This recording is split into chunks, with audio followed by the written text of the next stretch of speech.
Hey.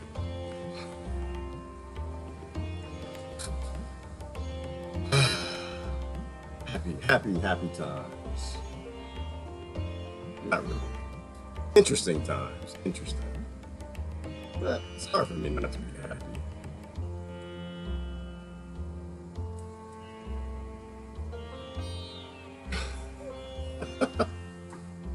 We're talking about Space Force for a minute. Space Force, man! I love it. Hopefully everybody had a good weekend. A lot of interesting stuff. I had to go to Washington, D.C. this weekend. The land of Space Force. The land of the Lion Industrial Complex. I went to Washington because I had to go visit some family. Good morning, Janet. Good morning, Adrian. You're New York, okay, not too far, right around the corner. I had to go to Washington this weekend. I wasn't there for 5 minutes. I was already asked, am I going to the, what was it, the rally with the right? Right, gotta fight. Something about the right, fight the right, and protest the right, and join the right, whatever. I don't know. Something crazy was happening this weekend. They were protesting in D.C. And I was asked if I was going. I didn't go. But I kind of laughed at it. I thought it was funny. not that, and it was a good protest. It was a good protest and a good protest of a protest. I totally approved.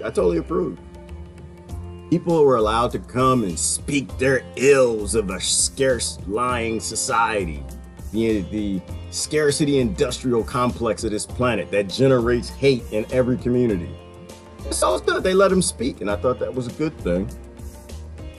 And the protesters, for the most part, from what I saw, they were peaceful. They were just, hey, we want to let y'all speak, but we don't believe you speak. Your speak is outdated.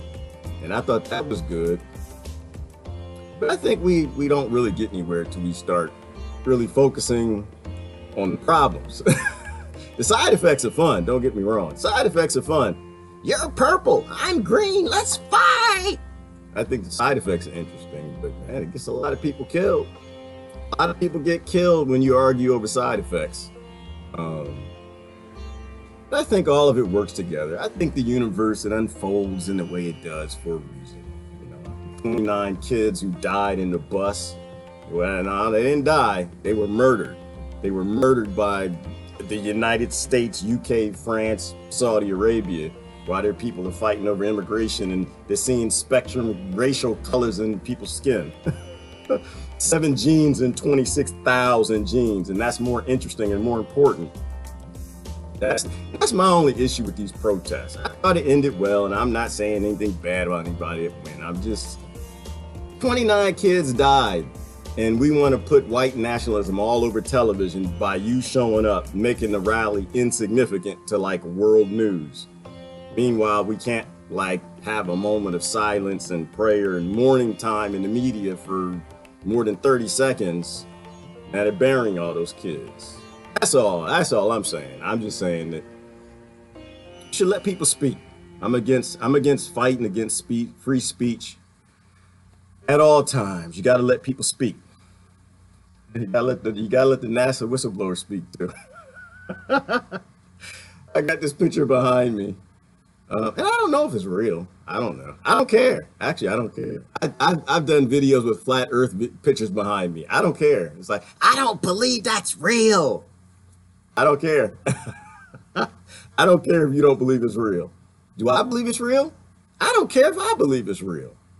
What I care about is everybody's always lying and they always think they know everything. That's what I care about. I care about every government's always lying about everything. Because it's like the American government lost $21 trillion and can't seem to find like lint pocket, like pocket lint. Like, oh, damn it, we lost $21 trillion. Did you have it, John? I don't know. You moved to 21 million. Well, who had the $21 trillion? Where'd it go? There was an article on Forbes I posted. I was talking about the other day, and it's just like, We got to talk about serious things. We got to talk about real things. And the reality, I don't know if it's that structure from the moon behind me. Some archaeology on the moon from some V-monitors flying up there. Was it a leaked picture? Did somebody leak it? I don't know, and I don't care. What I look at is that, oh, so now we need Space Force. Why do we need Space Force, huh? What's that about Trump? Why do we need Space Force? What are you trying to tell us? What are we not being told? What are we being told that y'all probably been doing for damn near 50 years that you're just gonna now tell us and release to us? What are you gonna tell us? Oh, we can't hide $21 more trillion for the next 20 years from these people. These people are dumb as the day is long. The people voting on the Republicans and the Democrats, and they think that we're not always lying to them for big corporations that we work for, but they believe us. So for the most part, we can't lie for another 20 years. So we need to figure out a reason to hide this $21 trillion because it needs to go to 20, 30, 40 trillion dollars. We're going to have a Space Force. That's it. They're going to figure it out. They're 98% monkey, but after a while, they're going to figure it out. And so and this is why I tell people, whether it was Bernie president, Clinton president, Trump president, doesn't matter. That means absolutely nothing. The corporations are going to still do what they've been doing the whole time with your government. They're not going to stop it. All they're going to do is just going to change the voice and the warm body and face that's lying to you. All right, let me do this. Hopefully everybody's doing good this morning. That's why I'm going to stand in solidarity with my moon truthers. I don't know if a moon truther is a thing. I stand in solidarity with my flat earthers. I stand in solidarity with my anti and pro-vaxxers. I stand in solidarity with everybody because I don't think any of that's important. I stand in solidarity with the white nationalists who just want to say, I'm mad. Damn it, I don't know who to blame, but I'm mad. I stand in solidarity with the people protesting the white nationalists, and I'm good with everybody.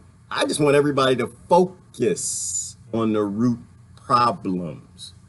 We're always being lied to. I'm gonna start off because I got the moon. I don't know if it's a fake moon picture. I don't care. I'm gonna start off with a brother, Edgar Mitchell. I'm gonna let him tell you because y'all don't believe me. I'm gonna start off with Eddie because Eddie wanted to try to tell you something that you're always being lied to, and let's stop fighting over the people that are lying to us, and let's start fighting to stop the lies. That's where I always stand. I always stand on no secrecy. Well, what's the solution? No secrecy. Well, that's not a solution. Oh, yeah, it is. Give me one good reason. Anybody. One damn good reason any government on this planet should have a secret about any damn thing. Nothing. I want to know everything. Because if you work for me, if you actually work for the people and you're just not lying about this democracy thing and you want to help the people and they all talk that jazz, I want to know everything. I want to know how many wipes of toilet paper you use. I want to know everything. I want to know, do you stand or do you sit? Because you know, a lot of men that sit, we're not going to go there. I'm okay with that. I think when you in your own private life, that's your own private business. But with you in government, you can't have any secrets about anything. Because how do we get to a place where we got flat earth and all these theories out there, unicorns and dragons flying everywhere? And I'm not saying flat earth isn't real. Don't be mad at me. I'm just saying, how are we there? Because we don't know. And the people, the kings and the lords who run every damn thing can hold all the secrets. So if that actually is a moon picture, how would we know? Why am I going to fight with you whether that picture's a real picture? They say it's a leaked NASA picture. Just your position isn't supposed to be, damn it, it's fake. Nobody cares what you think. I don't care. Well, did you go to the moon? Did you watch and did you watch the Apollo mission? Say, are you going to take a picture? Are you going to take a picture of that structure? If you didn't do that, I don't care what you got to say. But you know who I do care about? The people who actually went there. So let's give Eddie a minute. Let's give Eddie a minute. Listen to Eddie. But operate in a rather very stealth and secret way that is not generally under high-level governmental control, as far as we can tell. Yes, there has been ET visitation, and may continue to be. There has been craft that have been recovered.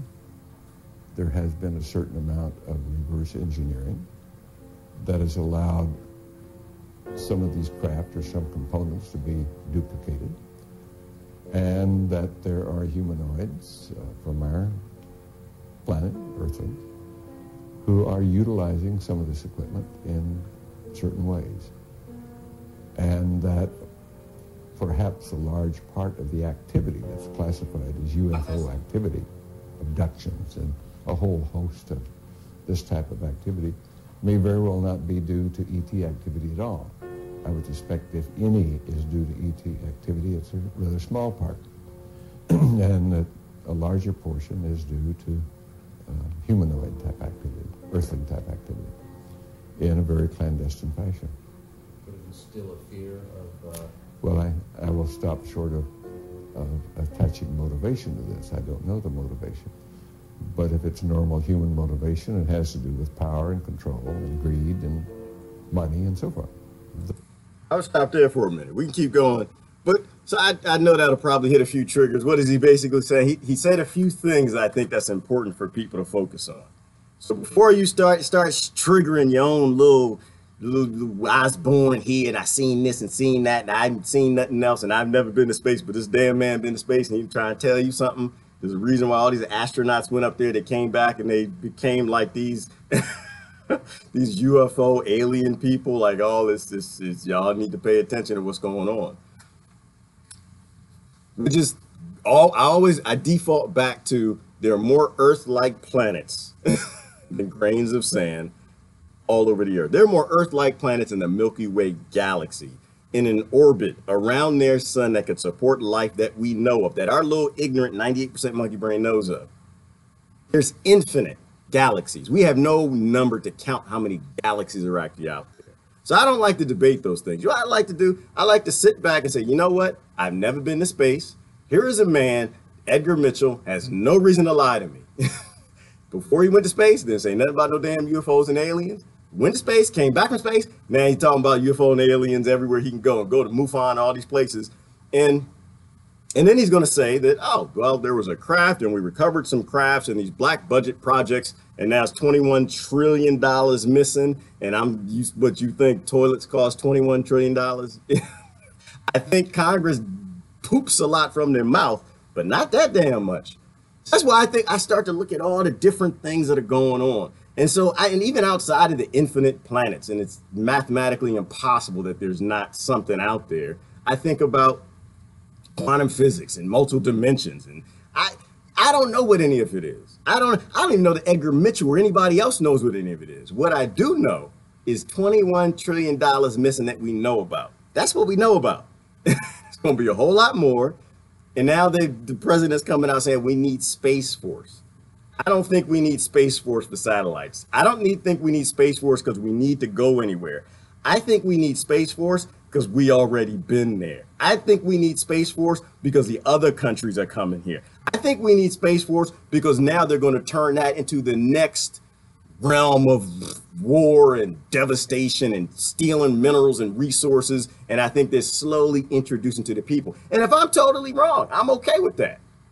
If the people who say that is totally wrong, if somebody, you know, who took this picture and edited it, but it's about transparency, right? It should be about transparency. It should be about, I don't know, Edgar Mitchell could be complete, what do y'all call him? Controlled opposite. He's controlled opposite. Don't listen to him. To me, you're just as silly as the people who go down there and argue and fight with the white nationalists. You're not focusing on the actual problem. But what is the point? Like, and I'm gonna jump around a little bit today, but with the whole white nationalism thing, like, what's the point of fighting white nationalism if you own a bank account? Where does it come from? Where does hate come from? Hate comes from scarcity, and the banks are manufacturing scarcity, right? The big corporations we work for manufacture. So we're working for the companies that are making white nationalism. We're using the banks that make white nationalism, but we're gonna go to the rally and fight white nationalism. So, but I'm not talking about DC. Not mad about that. Not at all. I thought it was great. I thought it was, in fact, we might even play a clip. I listened to some of the people who were actually talking about it, and they were basically saying some really smart things. Like, listen, you know, there's no place for that. No place for that. I appreciate it. And I wish they'd say something about the banks, but they didn't do that. I think thinking about central banking and fractional reserve banking and like how all big business is complicit with all the hate and division, I think that's a concept that's a little far beyond what most people really can grasp as of yet. It's about no secrecy in government, no secrecy anywhere. There is no logical reason for a classified, a top secret, anything. We should have every picture from the moon. We should have every picture and document from the CIA, everything they've done in South America. We should know everything, everywhere the United States soldiers are, everywhere France's and UK soldiers are. The only reason there's secrecy is to keep me as a dumb American divided against somebody in France or the UK, or okay with toppling Guatemala, or okay with toppling Colombia. That's the only purpose for secrecy, because the kings and the lords have always used it to control me. That's it. And they wipe out all history. Like another thing I was looking at this weekend was talking about the Library of Alexandria. Why the hell would Julius Caesar burn down the Library of Andrea? Because Alexander, and he died before the library was done, but there was a lot of scrolls and scriptures and clay tablets and books and things there. They say there were something like 21 million books, perhaps, because the Library of Alexandria, when you pulled into the coast and you docked, you had to take all your books. They searched you. They searched your ship and they searched you. You can't dock unless you let them search you. What they say? They were searching for drugs. No, they weren't searching for drugs. They weren't dumb as we are to let our government make a war on drugs. They weren't that stupid. Not outside. It's not even constitutional. They were searching for books. When you hit the coast of Alexandria, it's like, hey, you can't dock till we search you. What are you searching? You're searching for money? You're searching for gold? You're searching for any dumb things that in 2018 they're going to think is important? No, we're going to search you for books and knowledge. And they consolidated all in the Library of Alexandria, because all truth is everything. If you know the truth about things, if you consolidate all of that data in one place, there is no greater threat. And so, of course, Julius Caesar burned down the Library of Alexandria to the ground. And then the Vatican. That's why I love religion. That's why. So the Vatican, some people say it, I don't know it's true. This is why I want to know what's true. I don't think the Vatican gets secrets either. But what I looked at this weekend, they said that there's 53 miles worth of shelves in the Vatican where they have scrolls and documents that document human history that you're not allowed to read. Well, no, there's a caveat. Hold on. No, you can go to the Vatican and you can read a lot of those scriptures and scrolls that religion has, but they won't let you read it, even if you're a member of the religion, even if you're in I think they let researchers go if you have a letter from a research organization, you know, the exact document you're looking for. They'll only let you take out 3 documents. You know they have the document on the 53 miles of shelves that nobody knows what's on it. Books and scrolls, and you only have a day to go through it, then you got to put it back. Why would you do that? Same reason the military-industrial complex would lie to you. Same reason the chemical-industrial complex would lie to you. Same reason the medical-industrial complex. Same reason big business around this world shouldn't exist anywhere. The same reason big government around this world shouldn't exist anywhere. Because when you don't know, they can make you really dumb. They can confuse you so bad that you have no idea that when you pay for your bus ticket to go to the rally, to protest, and it's not even the protesters, but it's the protesters. When now, boys, we're gonna get together, we're gonna go to DC, we're gonna rally with the right, god dang it. They buy the bus tickets, get the airfare. Every dime they spent is like paying into the scarcity that made them grow up in a impoverished environment, that hate the people that they do. And the people on the other side buy, we're going to go down there, we're going to stop the rally with the right. And they buy their bus tickets and withdraw the bank account to get some bottled water in the plastic bottles. All of the things that they're doing, the signs they pay for, the ink they use to write, all of that is making hate real. And this is like the world we live in. And this is why I say we got to look at the beast, y'all. We got to look at the beast. We have to stop looking at the little beast. Like, because we sit under our blankets and we're like hiding because we heard a bump in the night. We don't want to look at it. Because the beast is behind our bank accounts in our retirement. The beast is the job we work for. We just want to hide, don't want to see it. Got to pull the covers out and just look at the beast, stare him in his eye. I see you, Goldman Sachs, damn it. Who do you work for? Monsanto. Y'all see that this weekend? The brother got, was it $298 million from Monsanto?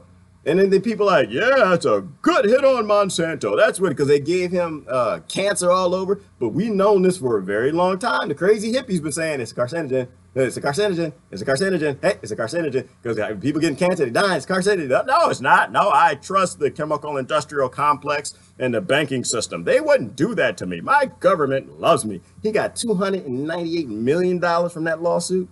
But they're like, yeah, this is what Monsanto gets. No, it ain't. No, it ain't. They knew a long time ago that they were killing people with those chemicals. And all of that's just a scam and a scheme anyway. Big corporations can't. I don't think big corporations should exist, but they damn sure can't have no secrets. This is what I'm talking about. Our solution is no secrecy. Our solution is true transparency. I think that was the one thing. Obama might have got 2 things, maybe 3, 2.5 things right. I'm not sure, not that many, maybe 1. But he got one thing damn right for sure. Transparency. He said it, you wasn't gonna get it, but he said it. Transparency. When these politicians, when the kings and the Lord, don't call them politicians, because I think, where my coffee at? Hold on, is Gallon here? Oh, damn it, Gallon is here. I'm gonna drink my coffee anyway. But that's the one damn thing. When the kings and the lords and these people, you stop calling them politicians and you put body cameras on them because you realize a police officer with a gun can't do anywhere near the damage and a billy stick than a politician with a pen, then you understand that these are the kings and the lords and they're just corporate employees. That's all they are. That's all they are.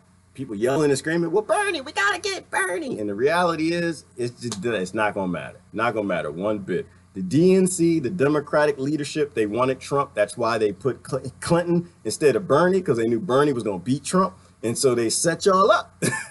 And if you think that them liars in this lie industrial complex ain't going to lie and do it again, then I don't know what to say to you. I don't know what to say to you. Hope is staring the beast in the face.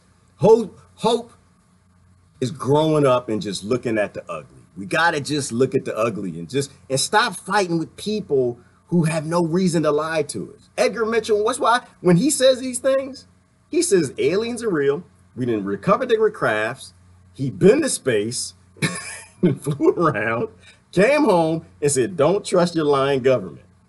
We have high technology. We don't need fossil fuels anymore. They're lying to you about everything. When these people say these things, and he has no Edgar Mitchell doesn't know me from the man on the moon, or doesn't know me for nothing. He gets absolutely nothing from lying to me.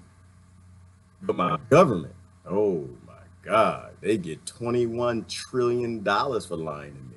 They get a space force for lying to me. They get chemicals in my food for lying to me. There is glyphosate in my coffee right now for lying to me. There's chlorine, there's fluoride, there's probably chemtrail dust and all these other things for lying to me. In the big pharma industry, as I drink my coffee, they're gonna make a lot of money because I get sick in my old age and y'all gotta pay for it. I wasn't supposed to be sick. Now I got cancer, leukemia, and all this crap that's growing in my body because they all get paid. They all are motivated to lie to me. Why would you trust anybody that's motivated to lie to you? Why would you trust anyone that sells books on you being angry and hating white nationalists instead of loving them and making it go away? Why would you trust anybody that if you are a white nationalist and you're waking up and you're starting to realize you grew up in extreme poverty and it wasn't because of the immigrants or the black people or anybody else, but it was because the banks, you know? Why would you trust anyone who gets benefits from lying to you? Because the head of the KKK said so? And he makes his money on you dying and going to prison and being on the watch list for terrorism the same way as the Antifa leaders make money from them being on terrorist watch list so they can look like Thug Life and have black they with a black mask. It's entertaining. It's scary. I'm going with the comments. I'm not even sure where this is going today, but I was looking at the rally and I'm just like, no secrecy anywhere. Let me see. Because the other thing I was thinking, and I'm gonna try to look at the comments as I go, is that, you know, government, they got their no secrecy, right? They got their citizen no secrecy. Like there's no privacy, right? Right now, there's no secrecy, there's no privacy anywhere in this world. And even if you live in a tundra somewhere and you got a grass hut and you eat some woolly mammoth bones, there is no secrecy. There's a camera watching your butt right now. There is no, because that's why they got all the satellites up there watching. There's no secrecy anywhere. They talk about the sound the sound devices now where they can listen to somebody from like dozens of miles away and they can hear you clearly. And I'm just like, come on, there's no secrecy. So government got their no secrecy from citizens, from people around the planet for their safety, right? So they all have, so the government feels safe. Like, nope, there's no secrets. We know everything. And not like low level, but probably the upper who actually get to start to see how this matrix things work together. So that gave them some safety. But humans don't have safety. Right? The citizens don't have any safety now. So now isn't it our turn? Like, isn't it our turn now to demand no privacy in governments, no secrecy, that we get to see where their money comes from, that we get to see that all their communications, all their emails, all of their phone conversations, they're recording all of this on us. When do we stop?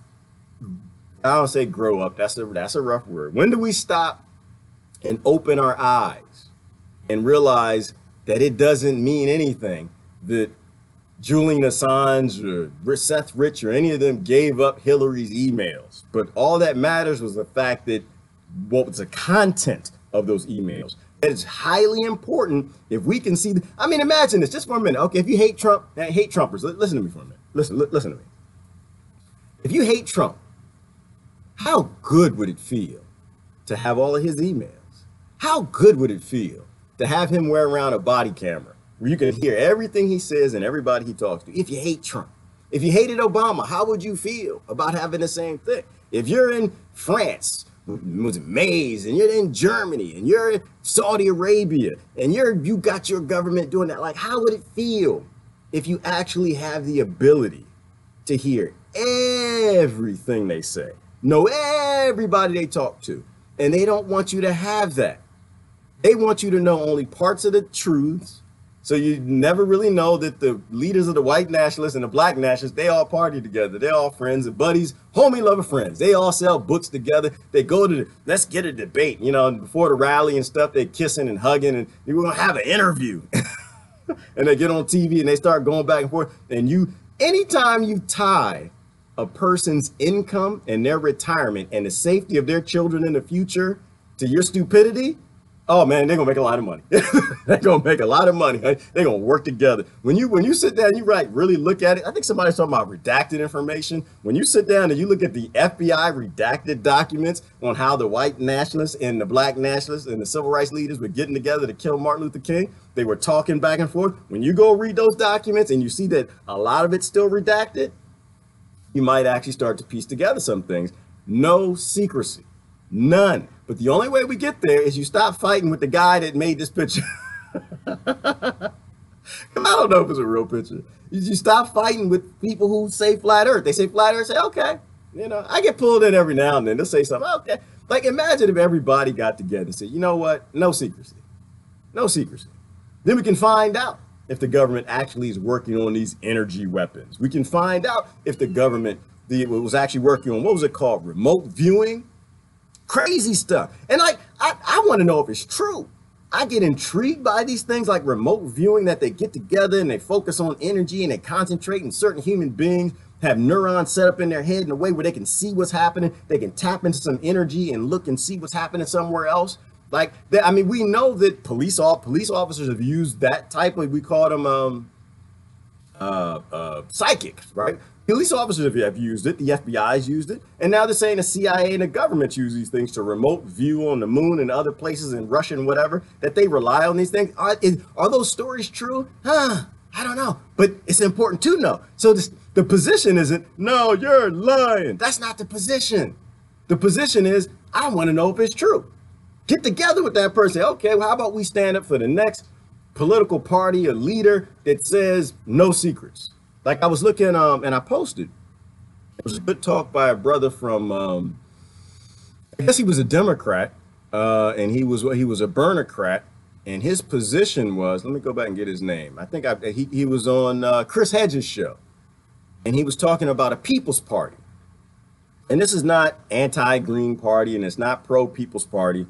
It's just that we have to start to look at real solutions. Like, how do we get out of here? Nick Brana, y'all might know him, executive director of something dealing with Bernie. And he was kind of explaining that we do need parties that are not beholden to secrecy, right? We need parties that are actually democratic. He explained very clearly, if you're still in the Democratic Party, you're still a Burnocrat or something, I really encourage you to listen to this, brother. I'll post the link. He just basically said, how do you reform something that's not reformable, right? How do you fix something that's not fixable? How do you use democracy to change a democratic organization that's not actually democratic? You can't do it. You can't do that no more than you can go to, what was his example? He gave an example. He said, you can't do that any more than you can, a mailman in an organization can reform the CEO, the board of FedEx. You can't do it. The organization is not set up that way. But I think half the time we don't listen to smart people like this. Like our brain doesn't connect together those simple little dots. This is why talking is so important. This is why ideas are so powerful. This is why they have you fighting and arguing and not talking to people across the line of whatever you're emboldened to and passionate about. Because if you don't talk, you actually can't talk about solving anything, which means the banks can continue to make this run home, get their Space Force, because maybe they're up there mining on the moon. I don't know. Who knows what they're doing up there? You know, maybe they're building bases in colonies, and maybe now that Russia and China are getting in the game, they just want to get some lasers and some weapons. And instead of it costing $21 trillion, it's going to cost $50 trillion, and they can't hide it from you. We always have to know the truth of everything. Like, that has to be the basic bare bones. Like, everybody has their issues and things that, well, I focus on this. Okay, so I'm fine with that. I'm fine if you want to focus on it. That's you. Whatever happens, I think. I think this is all going to repeat again. I believe some weird things anyway. But if it's not a root cause, if it's a side effect issue, if it's you're fighting for something that's way up here like healthcare, and 29 kids on a bus in Yemen just got murdered by the people you're asking for healthcare from, maybe, just maybe, I don't know, maybe those people aren't so concerned with your health as you think they are. Maybe they're not so concerned with anybody's health. Maybe they just work for these big business and these corporations like Edgar Mitchell's explaining about. Eisenhower talked about the military industrial complexes because they built up these big business, big government models that are just lie industrial complexes in media that make you stupid. And not stupid. They make you, all right, I'm gonna look at the comments. They make you susceptible to false information, and you run with it. And so the world stays broken. It stays the way it is because you're not willing to stand on a platform that actually might bring some change, which is there are no secrets. But I want to know if that's a real building. That's kind of what I want to know. Let me see. No secrecy, cameras everywhere. Watch the movie The Circle. Yes, Ivana, and that's a good movie. If y'all haven't watched The Circle, you got to watch The Circle. You know what? When I watched that movie, it made me think about Google, because I think the whole movie was kind of based in like Google isms with I think it was Tom Hanks that was in it. Great movie. And it kind of explained that everything's being watched. But you know what, Ivana, I think it was a fantastic view into what we could be, right? Because everybody was being watched. They were watching her whole life. Like, they took you through the whole social media silliness and reality TV and how governments use the technology, and they watched the employees and craziness. But then at the end, right, it was close to the end.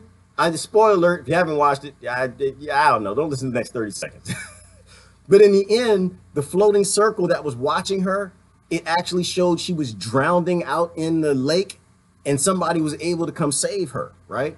Like, we can use technology to save people. We can use free energy devices to not be reliant on fossil fuels, or we can use technology to continue destroying the world. Like, I had this great conversation with my son this weekend. He's like, Dad, he's like, man, I started thinking about roads. He said, roads are unsustainable. Like, you know, I'm thinking about how many animals died because we put roads in. And I was starting to think about it. Deep point.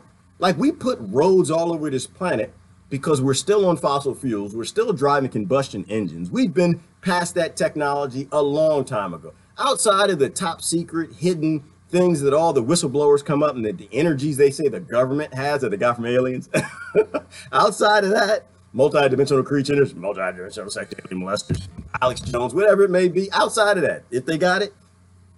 His point was, well, there are roads there, right? So now deers aren't crossing. We're stopping the migration of all these animals. We dredged everything up. We're putting power lines everywhere. We basically have taken over, like there was a statistic that talked about the amount of percentage of land that roads take up. And that how if you use that land or gave it back to nature, or you grew food with the land that roads are on, you wouldn't have world hunger. You wouldn't have the problems that a lot of the problems that we have, just in it separating the rivers, it's stopping fish migrations, roads. I mean, just think about like how we have a collapsing matrix of unsustainability. The fact that big oil companies refuse to let you get off of oil, and you refuse to blame them or target them for the wars. You still thinking we're bringing democracy and freedom, you know? And so we still use cars, so we still make roads, so we still maintain the roads. So all the chemicals we put on the roads, all the asphalt, the paint we paint the roads with, all the amount of money it takes to keep the road work up when the roads crack, and the potholes and the damage it caused to the tires, and more tires, you've got to get more oil and more plastics for the tires and rubbers. And like, you think about all the chemicals we pollute the environment for roads, and you mean to tell me we had technology? We had the ability to have aerial technology, the Jetsons, a long time ago?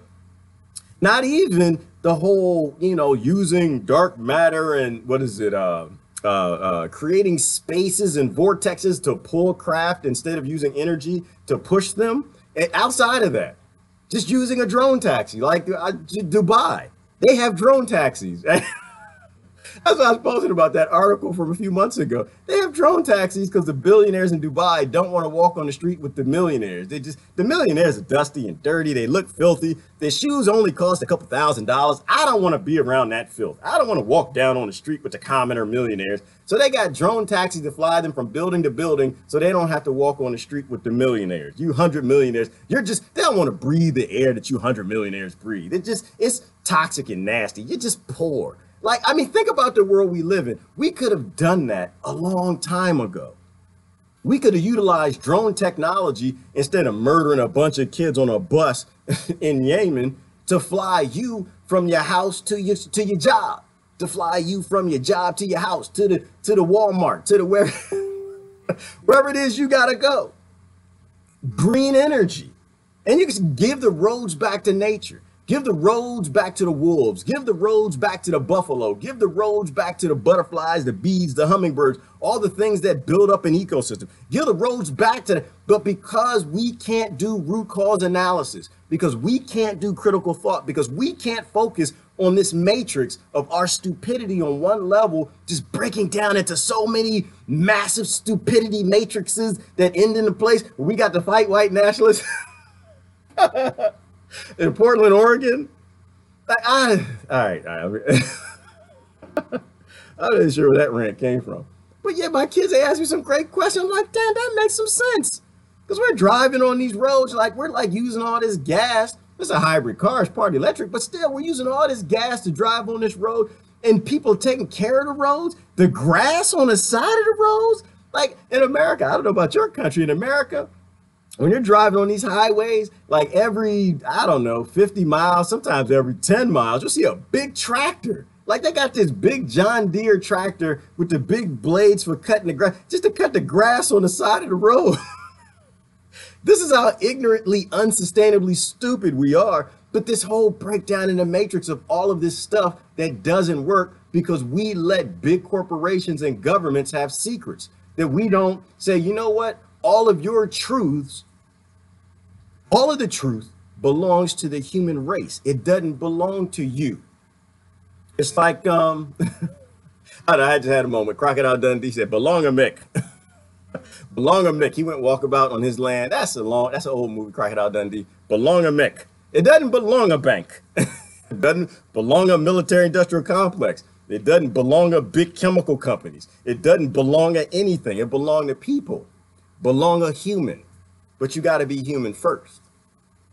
And that's my one only critique of that whole little silly protest nonsense, is if everybody on both sides got together and they stopped seeing the 7 genes that color their skin, black, white, purple, green, yellow, whatever, we wouldn't have this. We would have significantly less problems. When you see yourself as one human race, when you see the Yemeni kids, those 29 kids as your kids, then you start to focus on what really matters. Then you start to prioritize things in a manner that they should be. I think that's what I think. So I think the division is the problem. I think the fences are the problem. And I think, and you may know that that's the problem, but when you're fighting people that see the color over there, you're actually giving them press. You're actually swelling their membership. You're actually like, that's how Donald Trump won, because you kept talking about him, because you were mad and you wanted to fight him. Now it's controversial, it's emotional, and it's fun, it's tribal, you build friends and you make friends lists. But at the end of the day, you actually end up supporting what you were fighting. You perpetuate more of it. Let me see. I think they wanted to run Pence, but he would have asked for the shock treatment after dealing with Hillary. Yeah. Well, so you know what?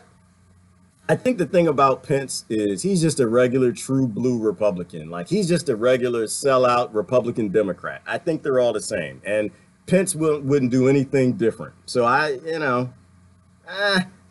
just, man, I think if you put a lamb in an evil organization, you're still going to get out evil. That's what I think. All right. Glenn is getting on the coffee. Let me see what else y'all talking about. It's a shame more folks don't realize the office of the president is appointed and elected, and more of a shame that humanity continues to look to a figurehead to save us. No masters, no rulers. Exactly. It is a shame, Stephanie. And that's what I try to think about. Why do people still believe in presidents and prime ministers? Why are people still worshiping the lords and the kings? And the only thing I can think of, Stephanie, half the time is just people are scared. They're just scared. Like, they're scared to admit up to what the real problem is. I think a lot of people are a lot smarter than we give them credit for. I think they're just scared to admit it. I think that they're laying in the bed and they're under the little race covers and religion covers and party covers, and they don't want to open the cover, because when you open the cover and you look at the beast in the face, you realize the beast looks an awful lot like the bastard in the mirror. I think the bastard in the mirror looks an awful lot like the beast in the mirror, because I think the beast is us. I think that mirror is something you don't ever want to look in, because that mirror is about our lifestyles. It's about our greed, our mini greed. I think it's about the things we do on a regular basis that we shouldn't do, the people that we have a lot of fun fighting, the friends we made on Facebook and social media arguing and fussing and fighting, the selective tribalism and all of that crap. I think that mirror, Stephanie, is ugly as hell. And I just think people don't want to look in that beast. They don't want to look at that beast. They don't want to think that also me saving up my retirement is actually why slavery exists. They don't want to see that. They don't want to see that, because when you see it, it means that you got to make a change. And I think people don't want to change. I think it's better that they hide under the blanket than they actually be adults and pull the cover out and like look at their own ugly and bring about an end to this mess. Let me see what else we got. Real eyes. Yes, Crystal, I'm good on that one. Use your real eyes. They eavesdrop on us. Well, they eavesdrop on us together. Yes, they do, Jeannie. They eavesdrop on the whole world. There isn't I gotta hold this thing up because I can't see it and I'm like struggling. They eavesdrop on the entire worlds. You cannot doubt these things are true. Robin, you know what? I can't doubt it. I can't doubt it, and you can't doubt it. And a lot of people here can't doubt it because we're tired of doubt. Like, we're tired of doubting the real uglies that are that are out there. But a lot of people don't want to see it. They can doubt it. And it may be part of what we need to spend more time doing is helping them to not have such energy to doubt reality, to not have such energy, to have so much doubt they perpetuate all the problems. And I think the only way maybe we do that, Robin, is we show them there's hope in knowing the truth. We show them that there's hope in knowing a lot of other people see the world as sick. Maybe we have to show them there's hope in that we can get to the other side of that rainbow. It's not, because they scare them and they say things like, well, you're talking about what do they call it? What's the word? Yeah, you're talking about a perfect world. You know, that it just doesn't exist. This is the best we can do. And I think that maybe I don't know. You know what, Robin, I don't know. I have to say, I don't know. I'm thinking that somehow, and somebody maybe has a good answer for it, you know, but how do you do that? How you convince somebody that's 55, 60, 70 years old, 35 to not be scared of the monster in the closet? That there's no monster in the closet, that the actual monster is us. I don't know how you convince them, but I don't think that they can't not doubt it. They can doubt it, Robin. They doubt it every day. They're still blaming Russia. They're still, you know what I saw, Robin? They were blaming Russia for Charlottesville. Did you know that? I didn't know that. They were actually blaming Russia for Charlottesville. That the Russians welled up all this racial tension in America, and it caused Charlottesville to happen. And people want to believe that. They don't want to doubt that. They want to believe. They want to believe that this is all new and Russia did it, because they don't want to take that political party cover down and say, no, that's not Russia. Damn it, that looked like Hillary Clinton. They want to take the covers down and say, oh, that's creepy Joe Biden. They don't want to take those covers down. But I don't know. I don't know how we do that. I have no idea. As an adult, how do I do it? I think I tap into parent energy for me. I think for me, it's about being a parent. For me, it's about, I don't want to leave this world this way. I don't. And if I keep doubting that that's an artifact on the moon, if I doubt that guy and the thousands or tens of thousands of other people who believe that that's a real picture, millions, if I doubt them, then they're going to want to fight with me about doubting that picture that I kind of think is fake. I think, you know, because I thought I saw one that kind of looked like it. I think that they used some, anyway, I'm not gonna go there. I don't want to trigger nobody.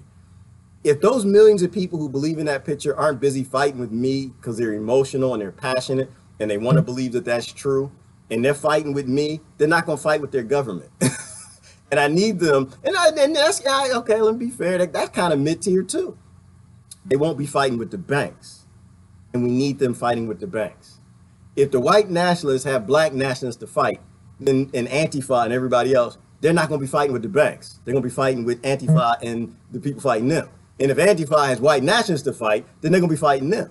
And that's how it all works. But I don't know. I think it's fear. I think it's easier. Maybe this is it. Maybe it's easier to fight poor people. Maybe it's easier. Maybe they realize fighting with the banks is going to be a hard fight.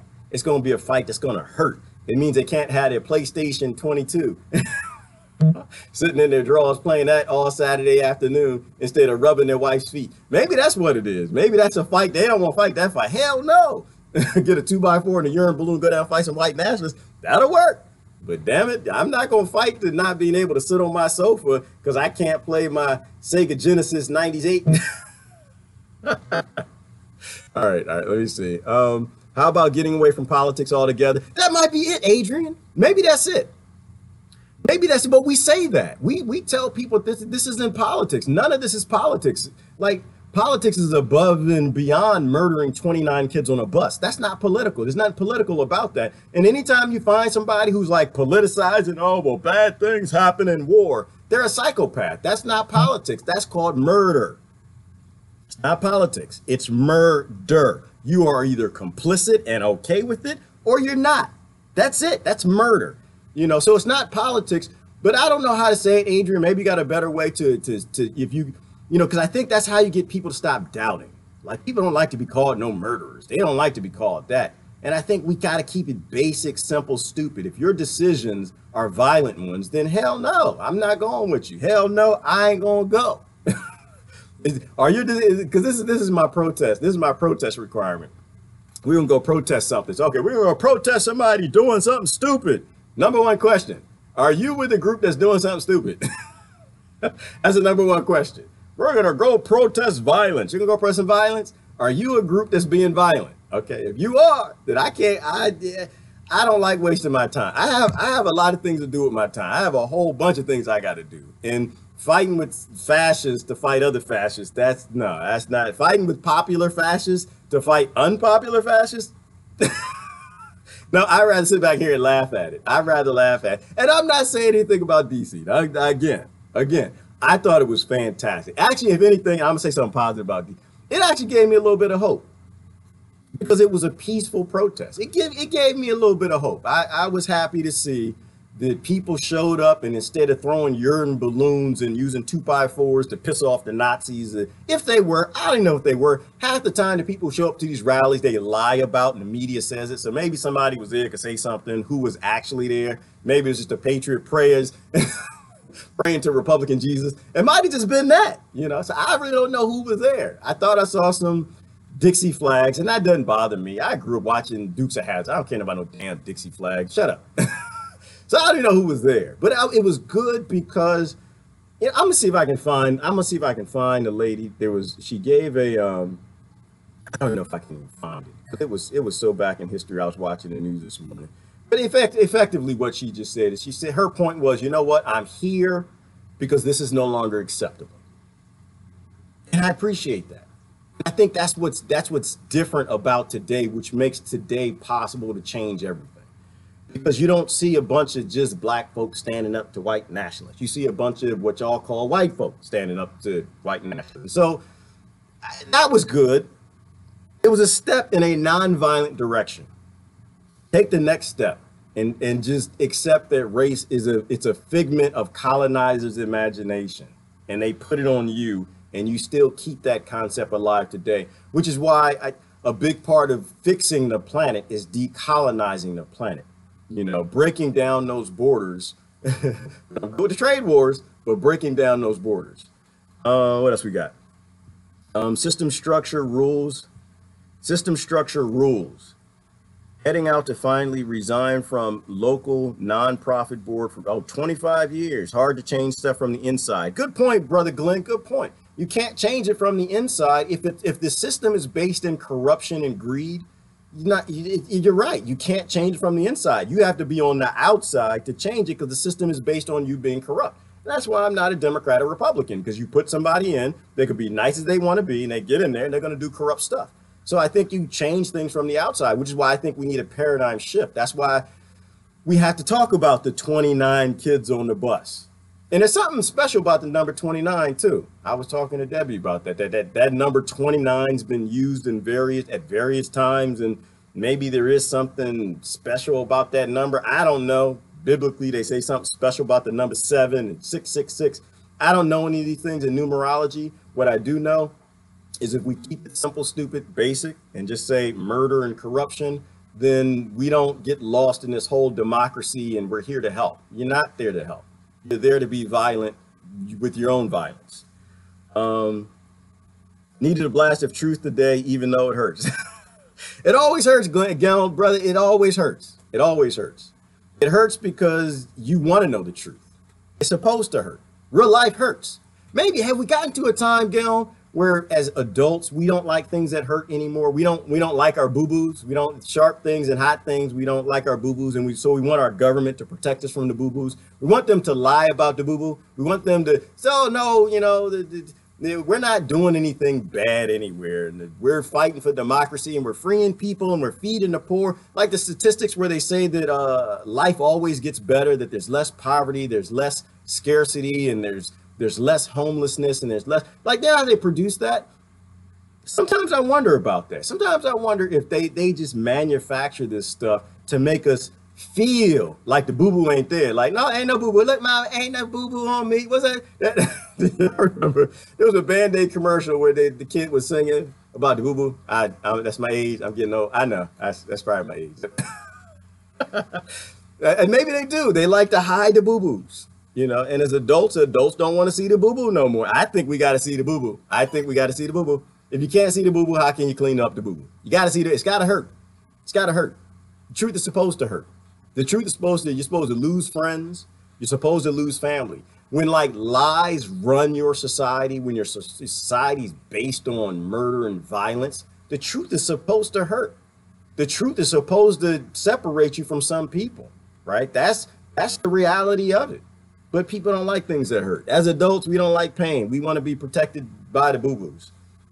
Way past fossil fuels with the technology we have, hoarding it for greed and control. Absolutely, Sandra. Totally agree. And that's like empirically proven fact now. right? Like they're still hiding the Tesla information. Like, if you go out to the FBI website, they still got all Tesla stuff redacted, so that we know that they have these things. And every time somebody makes a free energy device, you ever see those, Sandra, the person like, I made a free energy device. Hey, everybody, it's on the news, made free energy. Look, free energy. And then the guy disappeared, and that's it. He gone. See, they don't hear nothing about it.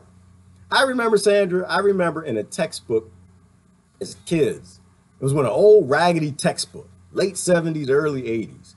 And they were talking about a competition, a fuel competition, who can make the most fuel efficient car. And we had cars that could go 120 miles to a gallon back then, because all the auto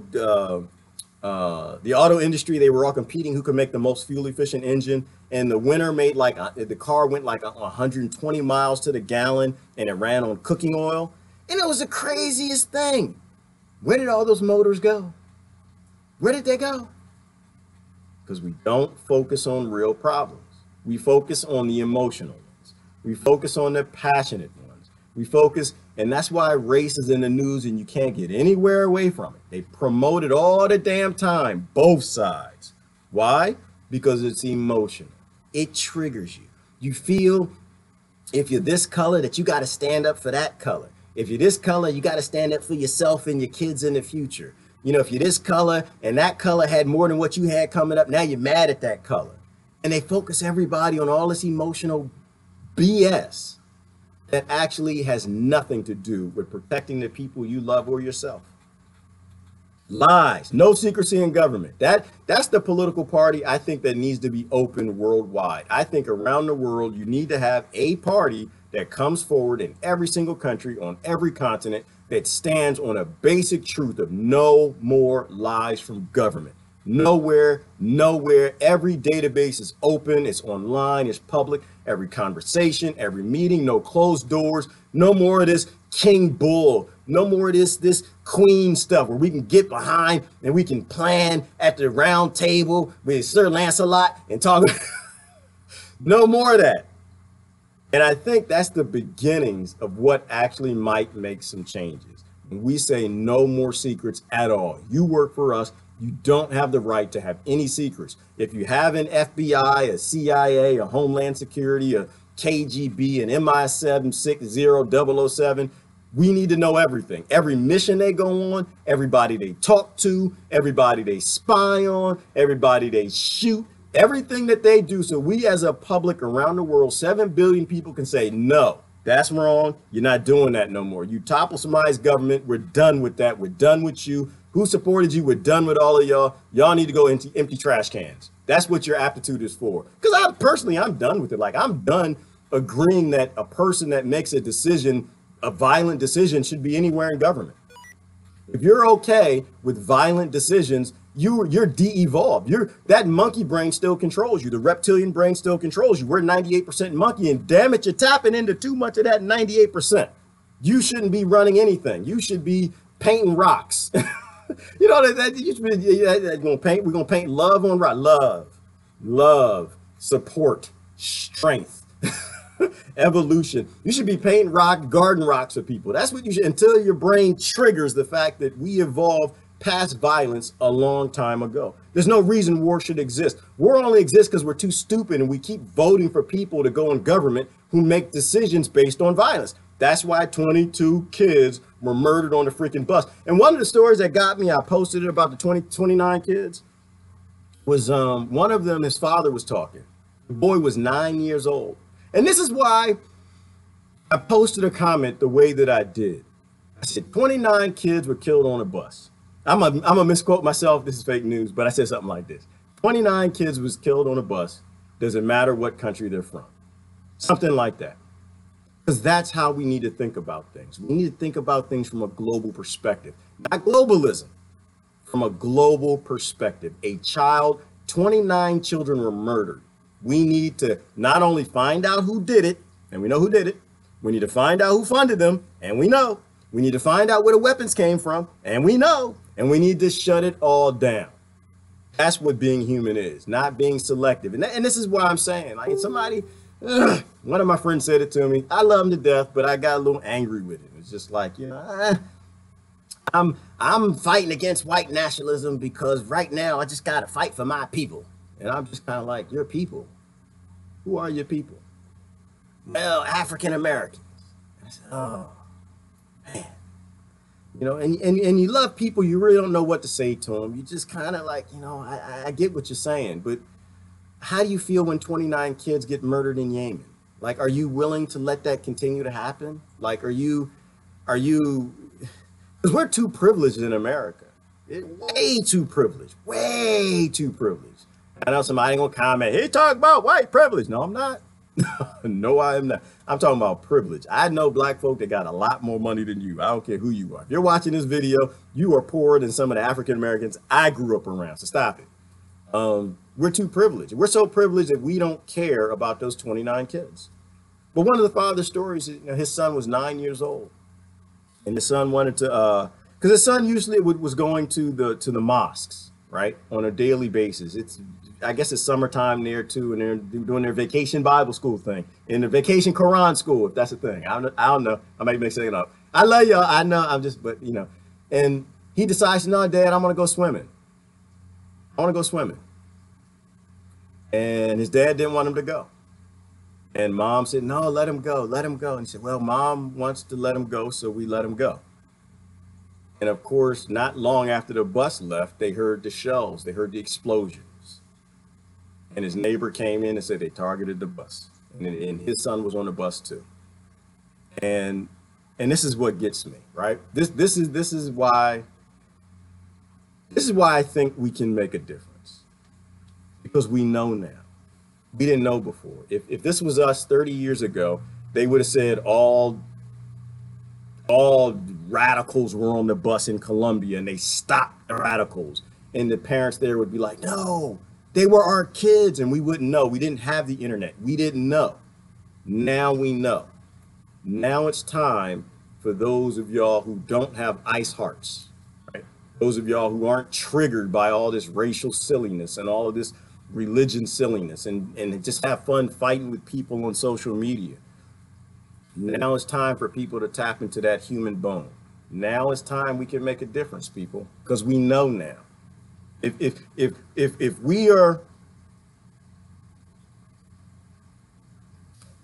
we've been evolving to a point where we'll be as sentient as all the other animals on this planet that always protect their offspring and their young, now is the time to tap into it. Now is the time. We are the human beings every human being on this planet has been waiting for. I love that saying. I love how y'all say that all the time. We are the ones we've been waiting for. We are. There are 7 billion human beings around this planet, and a very small privileged population in the West run the lives of everybody else because we like our lifestyles. We are the ones they've been waiting for. There are brothers and sisters around this planet that they live under our bombs, under our control, our meddling in their governments, our controlling their elections, our destabilizing their governments in a regime chain that get their kids murdered, killed, and raped. We are the ones they've been waiting for. Billions of people are waiting on you.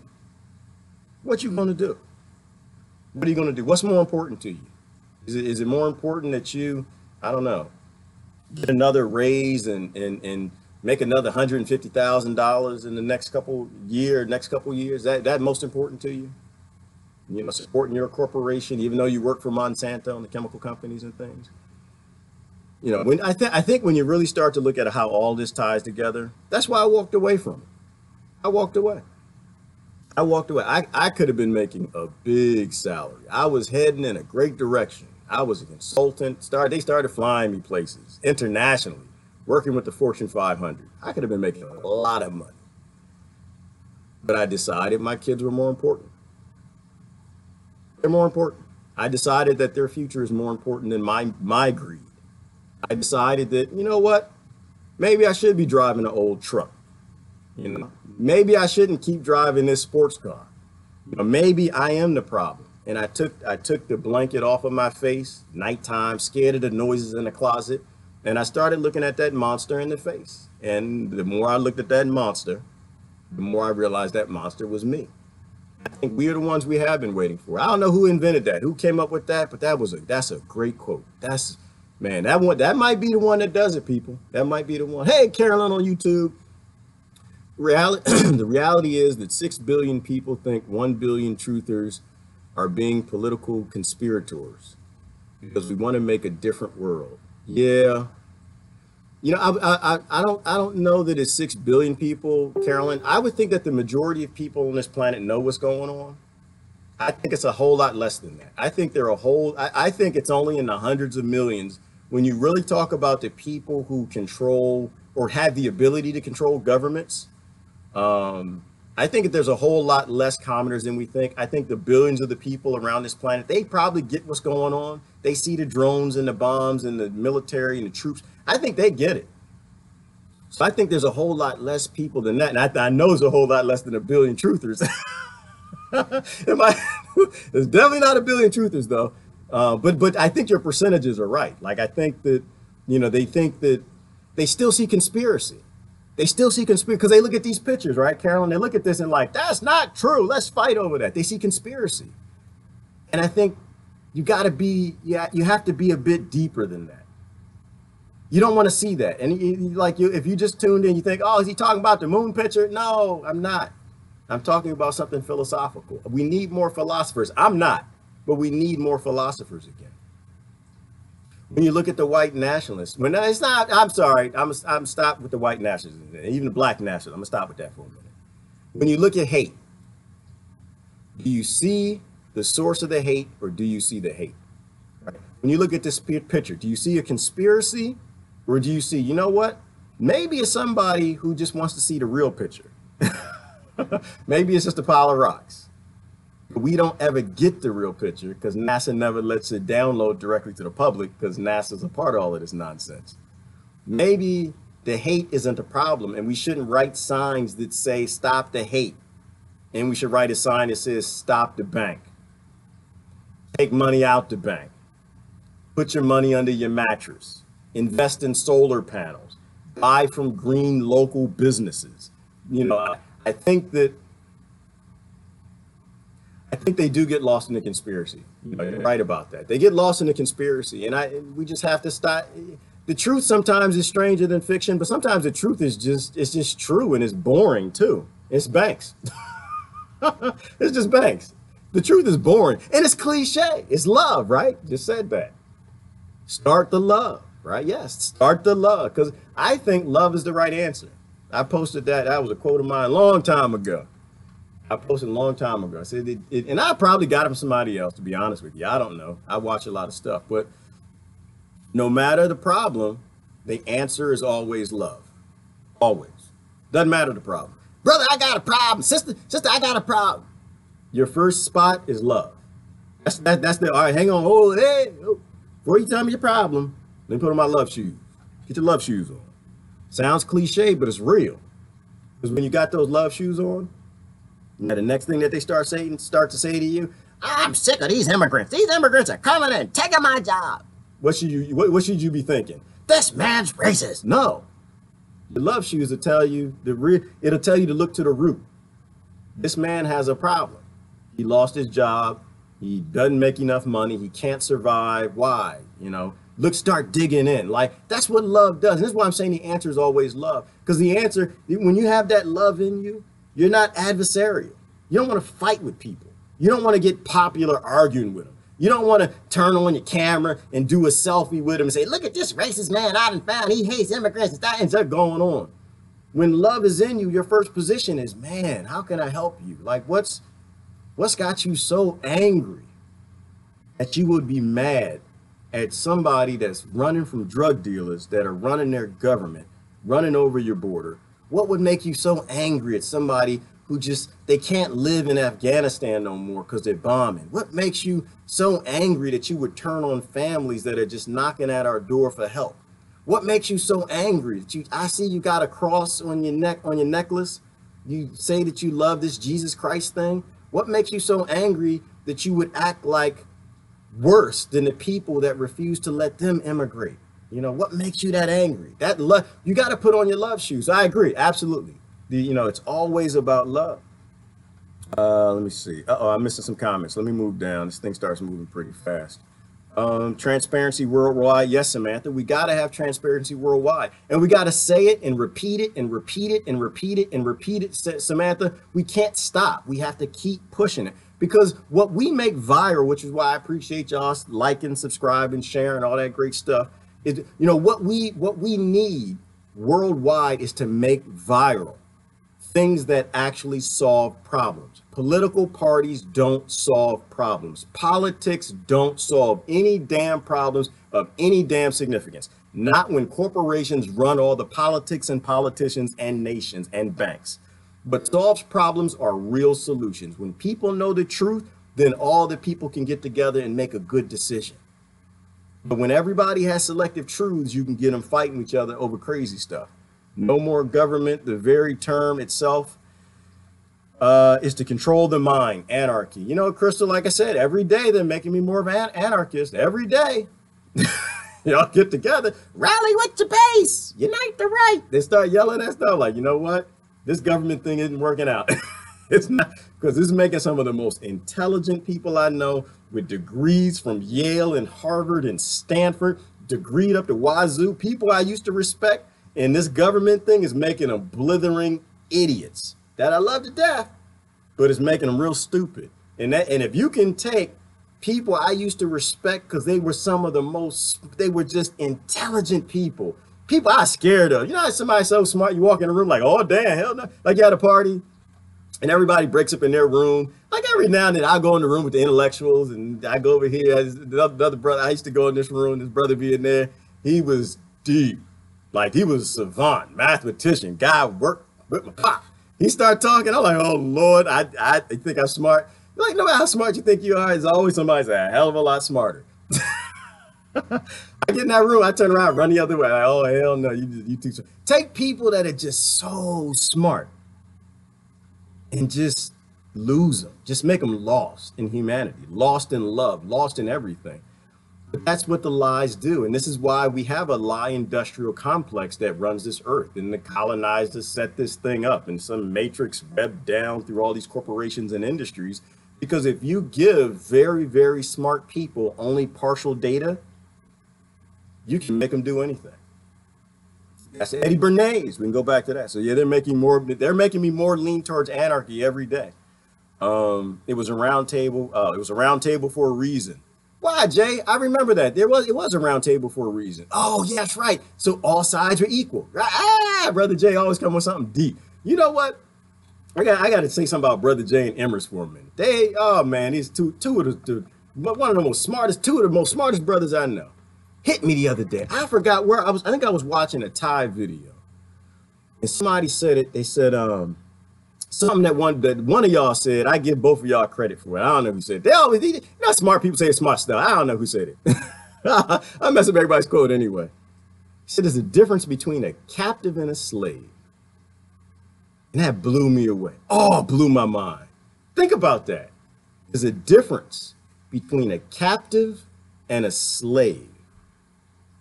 Slave is about a state of mind, right? Because a slave, you are a slave. This is what you're supposed to do. This is where you're supposed to go. You're supposed to pick the cotton. You're supposed to, what's that? The Hare Belafonte, you're supposed to jump down, turn around, pick a bale of cotton. Supposed to jump down, turn around, work for the bank. Supposed to jump down, turn around.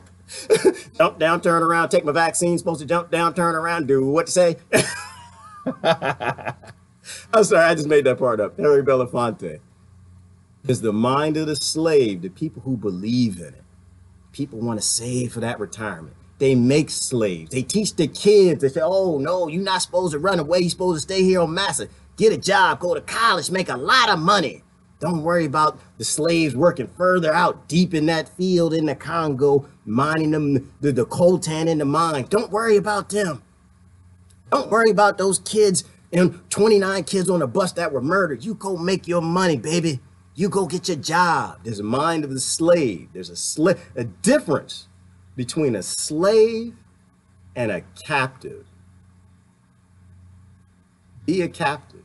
Captive is just physical. I'm trapped here.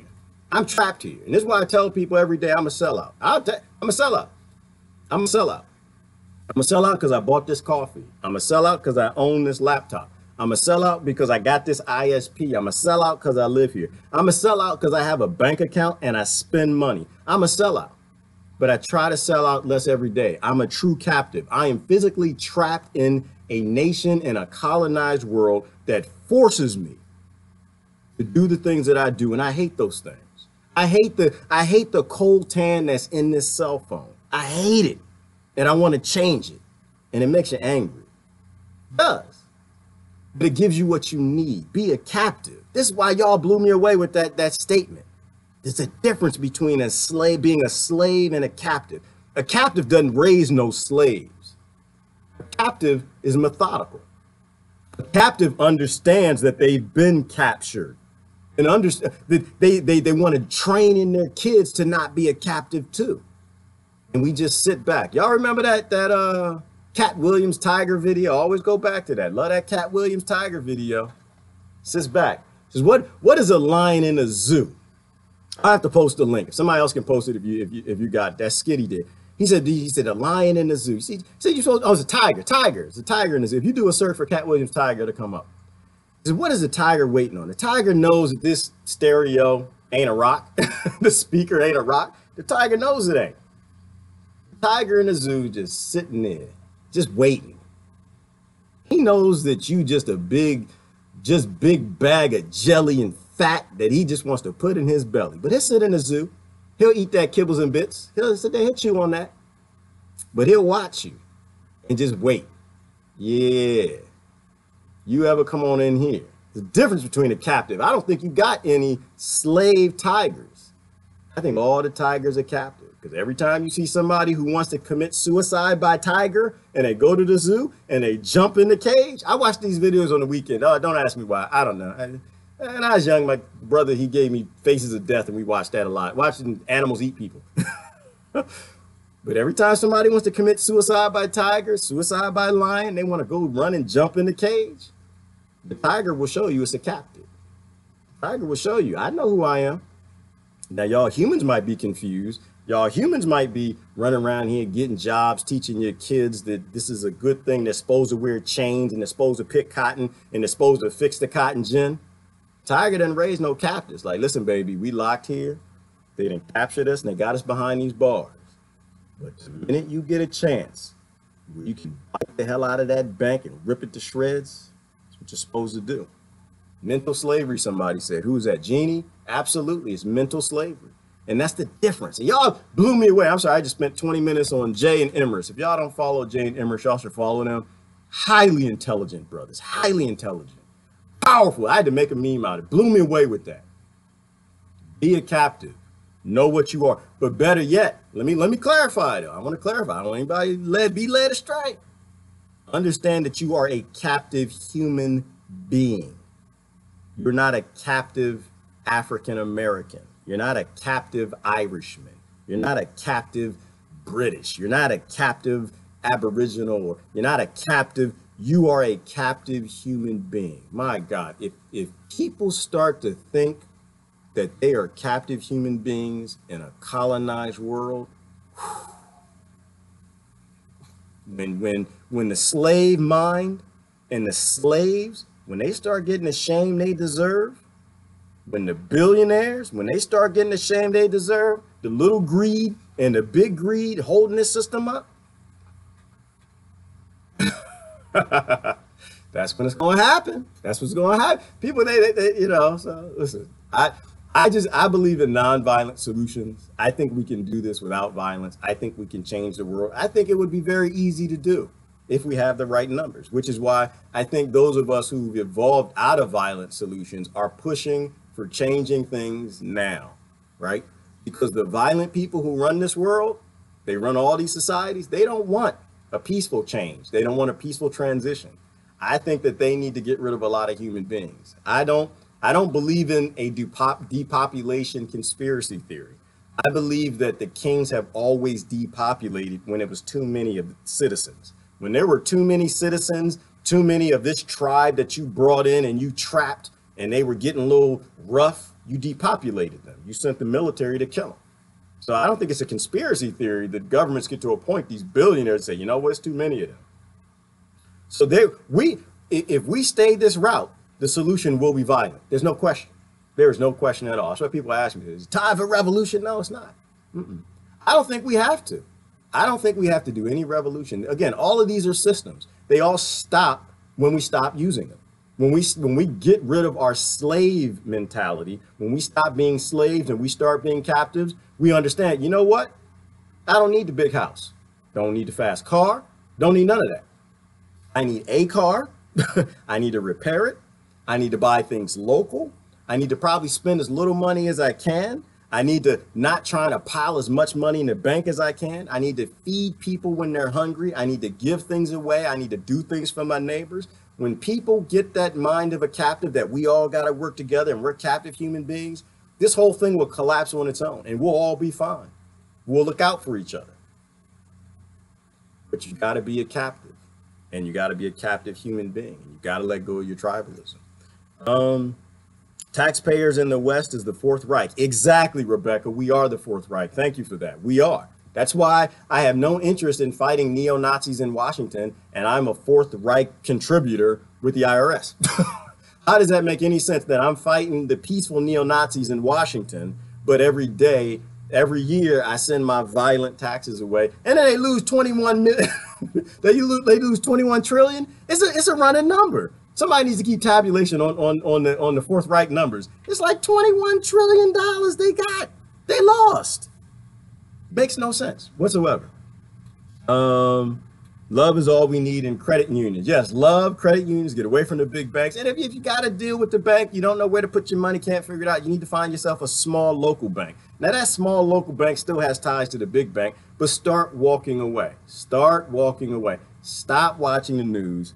The news in your country. Now, if you don't live in my country, you can watch my country's news so you can see how silly and stupid they are, but don't watch your country's news. We all need to start walking away from all of this. It's all about, definitely about love and waking up, empathy, and not wanting to be slaves anymore and not wanting to raise more slaves. That's what it's about. Tell that to the bankers. No, I don't think we tell the bankers anything. I think they tell us every damn thing. I think they orchestrate this whole thing. They tell us where to go, where to breathe. You know, they tell us every damn thing. Let me see. Let's all meet up and watch Mary Poppins the great message. Yes, super fragile Effie alidocious. I remember that. You're so silly. All right, let me get down to the last couple comments and have to get out of here. Dang it, my cell phone thing is running out of battery, so the light dimmed, so now my bad eyes can barely see anything else. Let me see. Instead of having discussions, we're shaming people. That just perpetuates more hate and division. We need to stop. Well, we need. I think. Yeah, I agree. I agree. We shouldn't be shaming people. When I say shame, there should be shame in these things, right? Like we should have our own shame. I'm never about shaming other people. I'm about shaming myself. Right? Like I walked away from corporate America because I felt shameful, right? I felt shameful in what I was doing. I realized I was working for unsustainable industries. I knew that I was a part of the problem. And so I gave up on that, right? Like I said, I was inspired by Akil. Brother came, I met, he owns 3 shirts. Young brother, I think he's in his young 30s, I think. And I was inspired by that. And I was like, you know what? Why do I need to buy so many shirts? Why do I need to have all these shirts? Why do I need to keep buy? So I felt shameful from my closet. And I know the women are like, about to lose a whole bunch of women viewers. Like, you gonna say something about it? Don't say nobody no damn shoes. You been there?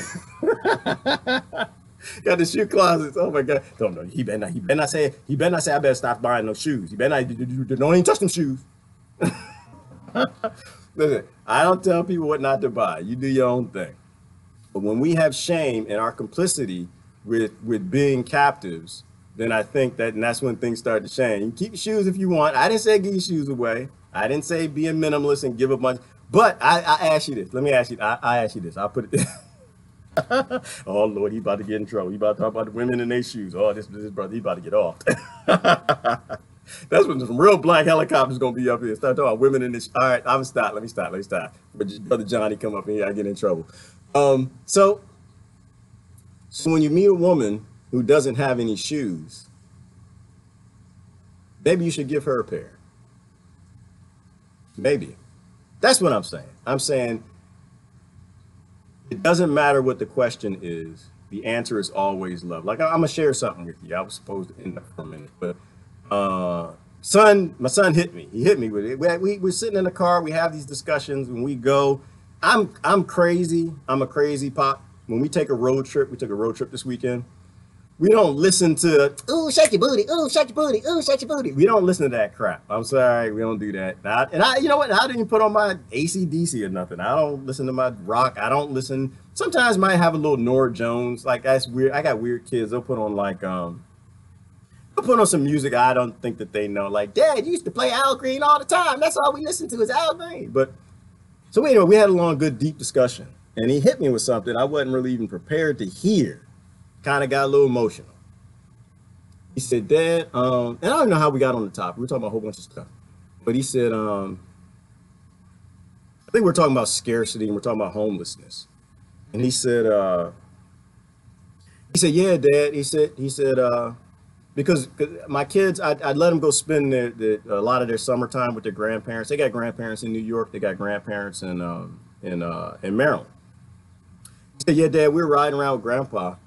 And sometimes when Grandpa saw homeless people, he would stop and ask them what they needed. I said, what? I said, my father? Not my father. He died 3 years ago. I said, what? Grandpa did what? He said, yeah. Grandpa would ask them what they needed, and he'd give it to them. I said, what are you talking about? He said, well, Grandpa would stop in D.C. and get out the van and go talk to them. And if they needed money, he'd give them money. If they needed clothes, he'd give them clothes. He said sometimes they needed rides. There was a guy that needed a ride, and he needed a ride somewhere. I think it was to the bank or something. And Grandpa let him ride in the car. And it hit me. It blew me away. It blew me away. It just, my father was my hero. He was my total hero, completely. And it doesn't mean I always agreed with him. I didn't always agree with him. We got into a lot of arguments, discussion-wise. But it kind of blew me away because I didn't know that. And then, that saying from the mouth of babes, like it blew me away. I mean, I meet homeless people and I'll give them money. I meet homeless people and I'll talk to them. Sometimes people just want to talk. I'll let them say what they got to say. Some of the smartest people I know actually are homeless. But I didn't know that my father was putting homeless people in his car, taking them places, giving them food, stopping, and that he was doing that so his grandkids really, really saw it. From beyond the grave, my pop is still teaching me. But it blew me away, and I wasn't ready to hear that. That's who we got to be. We got to go back to having more love for total strangers than for ourselves. And we got to show the next generation that that's what love is. Love isn't rallying with your base. Love is rallying with the base, the human race. That's what love is. Love is leaving the slave mind and going back to being a captive and freeing an entire world that's been colonized and destroyed. Love is talking about the 29 kids and being in solidarity with their parents and bringing about it into this. Yeah, so you're talking about immigration and you can't save everyone, that they have to solve their own issues. We can save everyone. And that's my thing, is that I don't believe in fake news. We have the money, we have the power, we have the food, we have the water, we have the houses, we have the intellect, we have the love to save everybody. Any day we want. Any day. We can stop the wars. We can stop the violent leaders. We can reform the systems and the models in this country, in the world. We can end big business. We can break up monopolies. We can do anything we want to do with love. But you got to tap into it. You got to tap into it. We all come from different places, and this is why I don't argue with people. I don't argue with anybody. I have no interest. Because when you argue with people, it gets emotional. You build up these problems between you, and you're not willing to come together to solve problems. We got to focus on the big problems. And the big problems aren't between wealthy people. You live in the West, you're wealthy. Sorry. You live in the West, you're privileged and you're wealthy. We can't solve problems until we agree on common grounds. There can't be any secrecy because you can't solve problems when they're secrets. We have to have the common ground of love. The poorest people, the most impoverished people around this planet are the people that we need to be there supporting the most. And we'll be okay. You know, we got neighbors that got food. We have neighbors that have houses. We have neighbors that have cars. You don't need a new car. You don't need a new house. You don't need any of that stuff. You need to raise kids who have the minds of captives, who don't want to support big monopolies and big business and billionaires lying to us, destroying the planet. We need to get rid of these roads. We need to free the animals that are captive by our roads and our fencing that destroys their environments and their ecosystems. Ecosystems we know nothing about. You know, we need to cheer this man who won this Monsanto lawsuit, and we need to encourage other people to sue them also. You need to get behind leaders who are smart enough to realize that there can't be any more monopolies and that we'll stand up to them. You got to get behind people who say 9/11 was a setup. You got to get behind people who say JFK was murdered, because they all were. But we don't know the truth, and so y'all call them conspirators. So anyway, listen. This is Gerard. It's been a lot of fun today. That's the message for today is question everything. Accept nothing. Question everything. Question everything that poor people say, but do it with love. And definitely accept nothing handed to you down through leaders or politicians or billionaires or banks or political parties that are actually destroying this world that our kids need to thrive. We don't have to survive, y'all. We can thrive. A good documentary called Thrive. We can thrive any day we want. It's just a choice. We got to stop fighting over the little stuff and start fixing the big stuff. It's Gerard. Happy Monday. Y'all have a great day. Love y'all now. Bye-bye.